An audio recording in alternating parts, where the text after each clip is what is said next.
Spiritual literacy ಅವಶ್ಯಕತೆ ನಮ್ಗೆ ಇವತ್ತಿದೆ. ಅದು ತುಂಬ ಇಂಪಾರ್ಟೆಂಟ್ ಕಂಡೀಷನಲ್ಲಿ ನಾವು ಬಂದು ಕೂತ್ಕೊಂಡಿದ್ದೀವಿ. ನಿಮಗೆ ಜ್ಞಾಪಕ ಇದ್ದರೆ ಸ್ವಲ್ಪ ವರ್ಷಗಳ ಹಿಂದೆ ನಾವು ಚಿಕ್ಕವರಿದ್ದಾಗ ಸಾಕ್ಷರತಾ ಮಿಷನ್ ಅಂತ ರನ್ ಮಾಡೋರು. ಅಂದರೆ ಪ್ರತಿ ವ್ಯಕ್ತಿಯಲ್ಲೂ ಒಂದು ಸಾಕ್ಷರತೆ ಬರಬೇಕು ಅಂತ ಹೇಳಿ, ಪ್ರತಿ ವ್ಯಕ್ತಿಗೂ ಅಕ್ಷರ ಜ್ಞಾನ ಬರಬೇಕು ಅನ್ನುವಂಥದ್ದು. ಅಕ್ಷರ ಜ್ಞಾನ ಇರುವ ತಂದೆ ತಾಯಿ ಅವರ ಸಂಸ್ಕಾರಗಳ ಮೂಲಕ ಮಕ್ಕಳಲ್ಲೂ ಕೂಡ ಅಕ್ಷರ ಜ್ಞಾನವನ್ನು ಕೊಡ್ತಾರೆ. ಯಾಕಂದರೆ ಮುಂದಿನ ದಿನಗಳಲ್ಲಿ ಅಕ್ಷರ ಕ್ರಾಂತಿ ಆಗುತ್ತೆ ಅಂತ ಆ ಒಂದು ದೂರದರ್ಶಿತ್ವ ಇದ್ದಂತಹ ಬುದ್ಧಿಜೀವಿಗಳು, ಬುದ್ಧಿವಂತರು ಅವರು ಹಾಕೊಟ್ಟ ಮಾರ್ಗದಲ್ಲಿ ಇಡೀ ದೇಶ ಸಾಕ್ಷರತಾ ಮಿಷನ್ ಅನ್ನೋ ಜಾಗದಲ್ಲಿ ಹೋಯಿತು. ಅದಾದಮೇಲೆ ಸೆಕೆಂಡ್ ಫೇಸ್ ಬಂತು.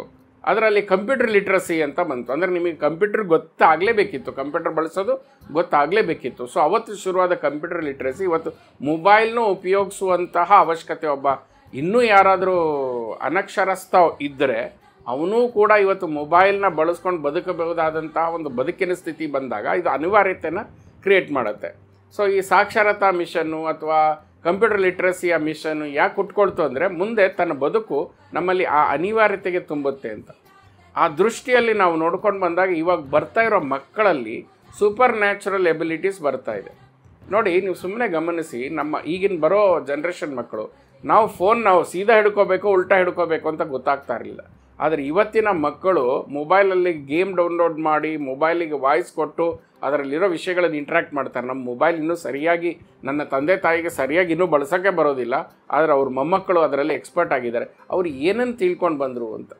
ಸೊ ಅಮರ ಅವರು ಆಂಡ್ರೋಮೇಡಿಯಾದಲ್ಲಿ ಇದ್ದು ಬ್ರೈನ್ ಡೆವಲಪ್ಮೆಂಟ್ ಮೇಲೆ ಭಾಳಷ್ಟು ರಿಸರ್ಚು ವರ್ಕ್ ಮಾಡಿ ಅಮೃತ ಕಲಶದಿಂದ ಬಂದಂಥ ಒಂದು ಅಮೃತವನ್ನು ಜನಮಾನಸಕ್ಕೆ ಕೊಟ್ಟು ಮುಂಬರುವ ಮಕ್ಕಳಲ್ಲಿ ಒಂದು ತೇಜೋಮಯರಾಗಿರ್ತಾರೆ ಮತ್ತು ಸೂಪರ್ ನ್ಯಾಚುರಲ್ ಎಬಿಲಿಟೀಸ್ ಅವರಲ್ಲಿ ಬರುತ್ತೆ.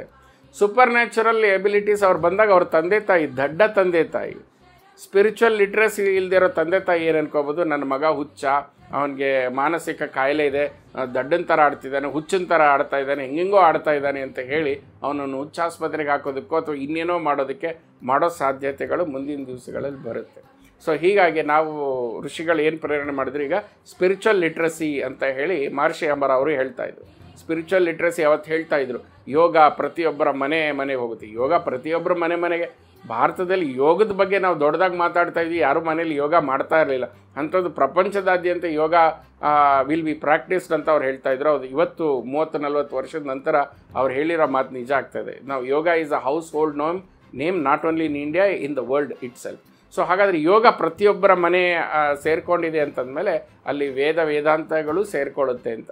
ಈ ವೇದಾಂತಗಳು ಯಾವುದೇ ಮತಕ್ಕೆ ಸಂಬಂಧಪಟ್ಟಿರುವಂಥದ್ದಲ್ಲ, ಅದು ಲೈಫ್ ಸ್ಟೈಲಿಗೆ ಸಂಬಂಧಪಟ್ಟಿರೋದು, ಒಂದು ಮನುಷ್ಯನ ಜೀವನ ಶೈಲಿಗೆ ಸಂಬಂಧಪಟ್ಟಿರೋದು. ಹೀಗಾಗಿ ಪ್ರತಿ ರೇಸು, ಪ್ರತಿಯೊಂದು ಜನಾಂಗನೂ ಕೂಡ ಅದನ್ನು ತೆಗೆದುಕೊಳ್ಳುವಂಥ ಸ್ಥಿತಿ ಬಂದಿದೆ. ಇಂಥ ಸ್ಥಿತಿಯಲ್ಲಿ ಮುಂದೆ ಬರುವ ಮಕ್ಕಳಲ್ಲಿ ನಮಗೊಂದು ವಿಷಯ ಕೇಳಿದ್ದೀವಿ, ಅಜ್ಜ ಅಜ್ಜಿ ಜೀನ್ಸು ಮೊಮ್ಮಕ್ಕಳಲ್ಲಿ ರಿಫ್ಲೆಕ್ಟ್ ಆಗುತ್ತೆ ಅಂತ. ಸೊ ಹೀಗಾಗಿ ನಾವೇನು ಮಾಡಿದ್ವಿ, ಒಂದು ಸ್ಪಿರಿಚುವಲ್ ಲಿಟ್ರಸಿ ಅಂತ ಶುರು ಮಾಡಿದ್ವಿ. ಈ ಸ್ಪಿರಿಚುವಲ್ ಲಿಟ್ರಸಿಯಲ್ಲಿ ಏನಾಯಿತು, ಒಂದು ಭಕ್ತಿ ಪಂಥ ಬಂತು. ಈ ಭಕ್ತಿ ಪಂಥ ನಂಬಿಕೆಯ ಮೇಲೆ ಬದುಕ್ತಾ ಬಂದರು, ನಂಬಿಕೆಯ ಒಂದು ಗಟ್ಟಿತನದ ಮೇಲೆ ಬಂತು. ಬಟ್ ಇವತ್ತಿನ ನಮ್ಮ ಶೈಕ್ಷಣಿಕ ವ್ಯವಸ್ಥೆ ಏನಿದೆ, ಎಜುಕೇಷನ್ ಸಿಸ್ಟಮ್ಮು ಅಥವಾ scientific world, entire world is ruled by 2 things. One is memory, another one is conscious mind. Conscious mind, memory, ಇವೆರಡನ್ನೇ ಇಟ್ಕೊಂಡು ಆಟಾಡ್ತಾರೋ ಈ ಪ್ರಪಂಚದಲ್ಲಿ ಆ ಕಾನ್ಷಿಯಸ್ ಮೈಂಡಿಗೆ ಭಗವಂತನ ಇರುವಿಕೆ ಅಥವಾ ವೇದಗಳ ಇರುವಿಕೆ, ಋಷಿಗಳ ಇರುವಿಕೆ ಮತ್ತು ಕೇವಲ ಈ ಫಿಸಿಕಲ್ ವರ್ಲ್ಡ್ ಮಾತ್ರ ಅಲ್ಲ, ನಾನ್ ಫಿಸಿಕಲ್ ವರ್ಲ್ಡ್, ಹೆಂಗೆ ಬೇರೆ ಬೇರೆ ಗ್ಯಾಲಾಕ್ಸಿಗಳಿದೆ, ಬೇರೆ ಬೇರೆ ಗ್ಯಾಲಾಕ್ಸಿಗಳಲ್ಲಿ ಬೇರೆ ಬೇರೆ ಸೂರ್ಯರು ಇದ್ದಾರೆ ಅನ್ನೋದು ಹೆಂಗೆ ಈಗೀಗ ಗೊತ್ತಾಗ್ತಾ ಇದೆಯೋ, ಹಾಗೆ ಫಿಸಿಕಲಲ್ಲಿ ನಾನ್ ಫಿಸಿಕಲ್ ರೆಲಮ್ಸ್ ಇದೆ, ನಾನ್ ಫಿಸಿಕಲ್ ಡೈಮೆನ್ಷನ್ಸು ಇದೆ ಅನ್ನುವಂಥ ಅನುಭೂತಿಗಳು ಮುಂದಿನ ದಿನಗಳಲ್ಲಿ ಕಾಮನ್ ಆಗಿ ಬರೋದಕ್ಕೆ ಶುರು ಆಗುತ್ತೆ. ಮತ್ತು ಈ ಫಿಸಿಕಲ್ ಪ್ಲೇನು ಕೂಡ ತನ್ನ ಕಠೋರತೆಯನ್ನು, ತನ್ನ ಸ್ಟಿಫ್ನೆಸ್ನ ಲೂಸ್ ಮಾಡಿಕೊಂಡು ಬೇರೆ ಡೈಮೆನ್ಷನ್ಗೂ ಓಪನ್ ಅಪ್ ಮಾಡುವಂಥ ಸ್ಥಿತಿಗಳು ಮುಂದಿನ ದಿವಸದಲ್ಲಿ ಬರುತ್ತೆ. ಸೊ ಅಂಥ ಪರಿಸ್ಥಿತಿಯಲ್ಲಿ ಬಂದಾಗ ನಮಗೆ ಇಡೀ ಜನಾಂಗವೇ, ಈ ಮನುಕುಲ ಜನಾಂಗವೇ ಹುಚ್ಚೆದ್ದು ಹಾಳಾಗೋದ್ರ ಬದಲು ಅವರಿಗೆ ಇದು ಸೂಪರ್ ನ್ಯಾಚುರಲ್ ಅನ್ನೋ ಹೆಸರಲ್ಲಿ, ಅನ್ಯಾಚುರಲ್ ಅನ್ನೋ ಹೆಸರಲ್ಲಿ ಹಾಳು ಮಾಡ್ದೇನೆ ಇದು ಸೂಪರ್ ನ್ಯಾಚುರಲ್ ಎಬಿಲಿಟೀಸನ್ನ ಡೆವಲಪ್ ಮಾಡಿಕೊಂಡು ತಮ್ಮ ಮೊಮ್ಮಕ್ಕಳಿಗೆ ಟ್ರೈನ್ ಮಾಡಬೇಕು ಅಂತಂದರೆ ಅಜ್ಜ ಅಜ್ಜಿಯಲ್ಲೂ ಕೂಡ ಸ್ಪಿರಿಚುವಲ್ ನಾಲೆಜ್ನ ತುಂಬಬೇಕು. ಸ್ಪಿರಿಚುವಲ್ ನಾಲೆಜಲ್ಲಿ ಏನಾಗಿದೆ ಇವತ್ತು, ಎಲ್ಲರಿಗೂ ನೀವು ಭಾರತದಾದ್ಯಂತ ಒಂದು ಹಳ್ಳಿಗೆ ಹೋದರೂ ಕೂಡ ಸದ್ಗುರು ಹೇಳೋ ಹಾಗೆ ಪ್ರತಿಯೊಬ್ಬರಿಗೂ ಮುಕ್ತಿ ಅಂದರೆ ಏನಂತ ಗೊತ್ತಿದೆ, ಮೋಕ್ಷ ಅಂದರೆ ಏನಂತ ಗೊತ್ತಿದೆ. ಅಷ್ಟರ ಮಟ್ಟಿಗೆ ಋಷಿಗಳು, ಆವಾಗಿನ ವೇದಕಾಲದ ಋಷಿಗಳು ಈ ಮಾಡರ್ನ್ ಟೈಮ್ವರೆಗೂ ಕೂಡ ಒಬ್ಬ ಮನುಷ್ಯನಲ್ಲಿ ಅದನ್ನು ತುಂಬಿದ್ದಾರೆ. ನಂಗೆ ಮುಕ್ತಿ ಕೊಡಪ್ಪ, ನಂಗೆ ಮೋಕ್ಷ ಕೊಡಪ್ಪ ಅಂತ. ಬಟ್ ಆ ಶಬ್ದದ ಅರ್ಥ ಏನು, ಅದನ್ನು ಹೇಗೆ ಪಡ್ಕೋಬೇಕು ಅನ್ನೋ ಒಂದು ಮಿಸ್ಸಿಂಗ್ ಏನಿದೆ ಅದನ್ನು ಋಷಿಗಳು ಮತ್ತೆ ವಾಪಸ್ಸು ಕೊಡ್ತಾ ಇದ್ದಾರೆ. ಇದೊಂದು ಜೀವನ ಕ್ರಾಂತಿ ಆಗ್ತಾ ಇದೆ, ಅಧ್ಯಾತ್ಮ ಕ್ರಾಂತಿಯ ಬರ್ತಾ ಇದೆ. ಇದು ಕೇವಲ ನಾವೆಲ್ಲ ಮಾಡ್ತಾ ಇರೋದು. ಈ ಪ್ರಪಂಚದಾದ್ಯಂತ ಭಾರತದಲ್ಲೇ ಭಾಳಷ್ಟು ಕೇಂದ್ರಗಳು, ಭಾಳಷ್ಟು ಸಂಸ್ಥೆಗಳು, self inspired youths, self inspired ಗುರುಗಳು ಅವರೆಲ್ಲ ಬಂದು ಆ್ಯಸ್ ಇಟ್ ಈಸ್, ಯಾವ ಒಂದು ಮ್ಯಾನಿಪುಲೇಷನ್ ಇಲ್ಲದೆ, ಯಾವ ಮೀಡಿಯೇಟರ್ ಇಲ್ಲದೆ ಆ್ಯಸ್ ಇಟ್ ಈಸ್ ಇದನ್ನು ಪ್ರಪಂಚಕ್ಕೆ ಹಂಚುವ ಕೆಲಸಗಳನ್ನು ಮಾಡ್ತಾ ಇದ್ದಾರೆ.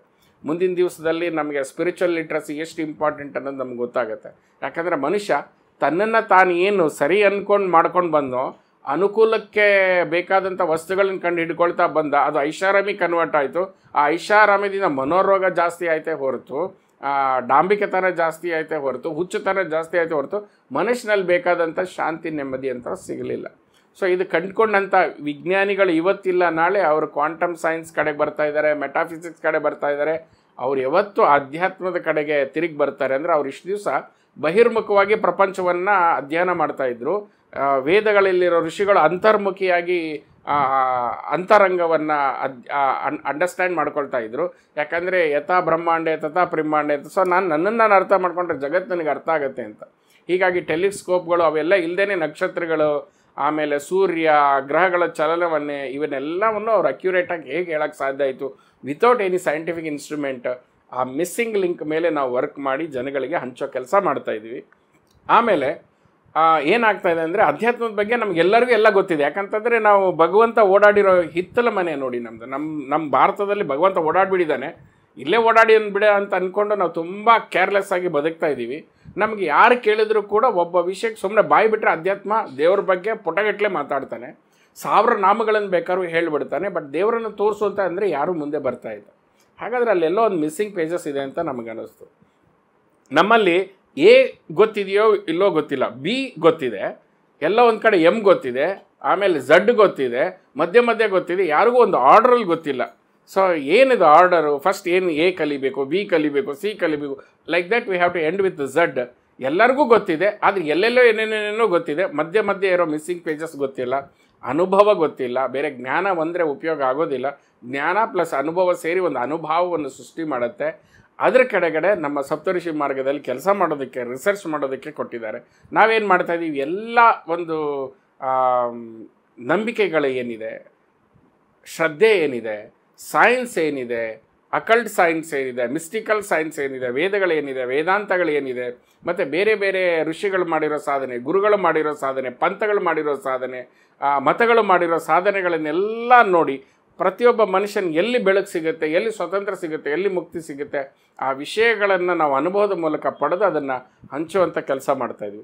ಇದನ್ನೇ ನಾವು ಮಿಸ್ಸಿಂಗ್ ಪೇಜಸ್ ಅಂದ್ವಿ. ಇವತ್ತು ಮಿಸ್ಸಿಂಗ್ ಪೇಜಸ್ನ ತುಂಬುವಂತಹ ಅತಿ ದೊಡ್ಡ ಕೆಲಸ ಆಗಬೇಕಾಗಿದೆ. ಜೊತೆಗೆ ಸ್ಪಿರಿಚುವಲ್ ಲಿಟ್ರಸಿ ಪ್ರತಿ ಮನೆಯಲ್ಲೂ ಬರಬೇಕು. ಇಲ್ಲ ಅಂತಂದರೆ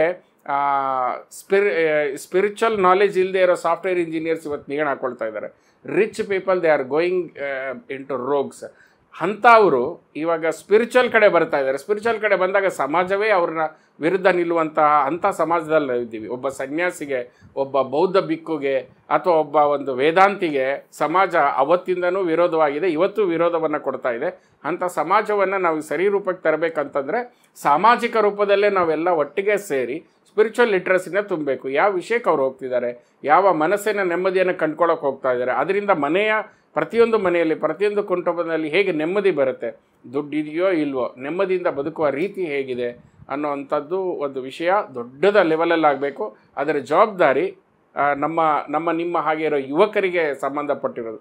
ನಾವು ಯುವಕರು, ನಾವು ಮುಂದಿನ ಜನ್ರೇಷನ್ಗೂ ಸಂಬಂಧಪಟ್ಟಿರೋರು, ಹಿಂದಿನ ಜನ್ರೇಷನ್ಗೂ ಸಂಬಂಧಪಟ್ಟಿರೋರು. ಆದ್ದರಿಂದ ಹಿಂದಿನ ಜನ್ರೇಷನ್ನವ್ರಿಗೆ ಸ್ಪಿರಿಚುವಲ್ ಲಿಟ್ರಸಿನ ಅರ್ಥ ಮಾಡಿಸ್ತಾ, ಮುಂದಿನ ಜನ್ರೇಷನ್ಗೆ ಬರುವಂಥ ಸ್ಪಿರಿಚುವಲ್ ಸೂಪರ್ ಬೀಯಿಂಗ್ಸ್ಗಳನ್ನು ಅರ್ಥ ಮಾಡಿಕೊಂಡು ಅವ್ರಿಗೂ ಸಪೋರ್ಟ್ ಮಾಡ್ತಾ ಹೋಗುವಂಥದ್ದು ಒಂದು ಮುಂದಿನ ದಿನಗಳಲ್ಲಿ ಬೇಕಾದಂಥ ಅತಿ ಅವಶ್ಯಕ ಕೆಲಸಗಳನ್ನು ನಾವು ಮಾಡ್ತಾ ಇದ್ದೀವಿ. ಸೊ ಇದು ಸಪ್ತಋಷಿ ಮಾರ್ಗ. ನಮ್ಮದು ಋಷಿ ಟ್ರೈಬ್ ಅಂತಂದರೆ, ಟ್ರೈಬ್ ಅನ್ನೋ ಶಬ್ದ ಋಷಿಕುಲ ಅಂತಲೂ ಕೂಡ ನಾವು ಹೇಳ್ತೇವೆ. ಈ ಋಷಿಕುಲದಲ್ಲಿ ಎಲ್ಲರನ್ನು ಸೇರಿಸಿ ನಾವು ತೆಗೆದುಕೊಂಡು ಹೋಗುವಂಥ ಪ್ರಯತ್ನ ಮಾಡ್ತಾಯಿದ್ವಿ.